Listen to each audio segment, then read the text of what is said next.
സ്വസ്ഥത, സന്തോഷം, സമാധാനം, സമ്പത്ത്, ഇങ്ങനെയുള്ള പല കാര്യങ്ങളും സ എന്നുള്ള മലയാള അക്ഷരം കൊണ്ടാണ് ആരംഭിക്കുന്നത്. എന്നാൽ അതുപോലെ തന്നെ വളരെ പ്രധാനപ്പെട്ട ഒരു മലയാളം വാക്കാണ് സമീപനം എന്നുള്ളത്. ആറ്റിറ്റ്യൂഡ് എന്ന് ഇംഗ്ലീഷിൽ പറയും. കാരണം ഇവയുടെ സാന്നിധ്യത്തെക്കാൾ ഇവയോടുള്ള നമ്മുടെ സമീപനമാണ് യഥാർത്ഥത്തിൽ നമ്മുടെ ജീവിതത്തെ ഡിഫൈൻ ചെയ്യുന്നത്. ഞാൻ അടുത്ത കാലത്ത് വായിച്ചൊരു ചിന്ത ചെയ്തായിരുന്നു. 2 things define our life. ഒന്ന്, അവർ patience when we have nothing.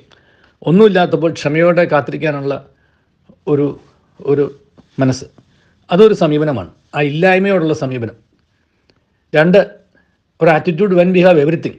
ഈ സന്തോഷവും ഈ സമ്പത്തും സ്വസ്ഥതയും സമാധാനവും ഒക്കെ ഉള്ളപ്പോൾ അവയെ നമ്മൾ എന്ത് മനോഭാവത്തോടെ സമീപിക്കുന്നു എന്നുള്ളത്.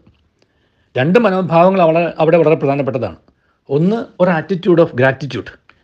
ഇത് നമ്മൾ അധ്വാനിച്ചു എന്നുണ്ടെങ്കിലും നമുക്കൊരു പ്രതിഫലം ലഭിച്ചു എന്നുള്ളതിനെക്കുറിച്ചുള്ള നന്ദിയോടെ ഓർക്കാൻ കഴിയും. ഞാൻ പഠിച്ചു, ഞാൻ അധ്വാനിച്ചു, ഞാൻ ഉണ്ടാക്കി, ഞാൻ നേടി. അതൊന്നും യഥാർത്ഥത്തിൽ നല്ലൊരു സമീപനമല്ല അവയോടുള്ള. കാരണം നമ്മൾ അധ്വാനിച്ചുകൊണ്ട് മാത്രം ഒന്നും നേടണമെന്നില്ല. നാം അധ്വാനിച്ചതുകൊണ്ട് മാത്രം നേടിയതൊന്നും നിലനിൽക്കണമെന്നുമില്ല. നാം ആവശ്യപ്പെട്ടതുകൊണ്ട് മാത്രം ആവശ്യപ്പെട്ടതുകൊണ്ടും അതിനുവേണ്ടി പ്രയത്നിച്ചുകൊണ്ട് മാത്രം ഒന്നും നമുക്ക് ലഭിക്കണമെന്നുമില്ല. പ്രപഞ്ചത്തിൽ നമ്മൾ കാണുന്ന യാഥാർത്ഥ്യങ്ങളാണ് ഇതെല്ലാം.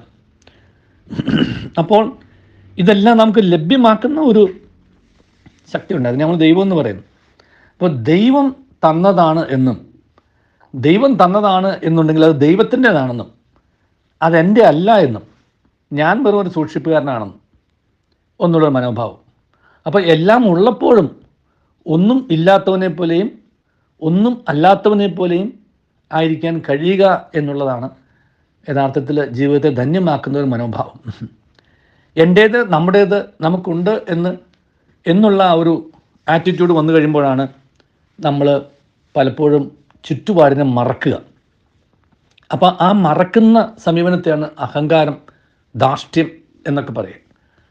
നമുക്ക് ഈ അഹങ്കാരവും ധാർഷ്ട്യവും ഉണ്ടാകുന്നത് എല്ലാം ഉള്ളപ്പോഴല്ലേ. ഒന്നും ഇല്ലാത്തപ്പോൾ ഇതൊന്നും ഉണ്ടാവില്ലല്ലോ, ഒരിക്കലും ഉണ്ടാവില്ല.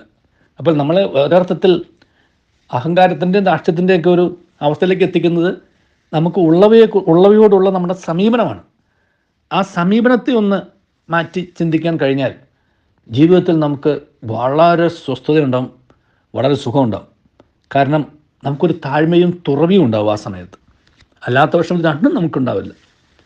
അത് എൻ്റേത്, എനിക്കുള്ളത്, എനിക്കുണ്ട് എന്നുള്ള ആ ഒരു അഹങ്കാരത്തിന്മേൽ നമ്മുടെ ജീവിതം വലഞ്ഞു പോകും.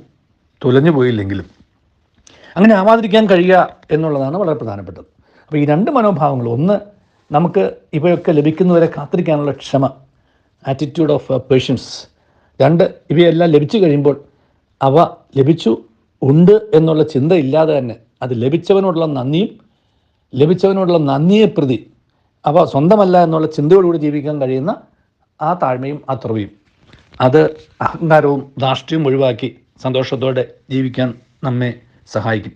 ദൈവം അതിനായിട്ട് നമ്മെ അനുഗ്രഹിക്കട്ടെ. 2 നല്ല മനോഭാവങ്ങളും നല്ല 2 സമീപനങ്ങളാണ് ഇല്ലാത്തതിനോടും ഉള്ളതിനോടുമുള്ള. ആ നല്ല സമീപനം പുലർത്തിക്കൊണ്ട് ജീവിതത്തെ വിജയിപ്പിക്കാൻ നമുക്ക് കഴിയട്ടെ. നല്ലൊരു ദിവസം എല്ലാവർക്കും നേരുന്നു.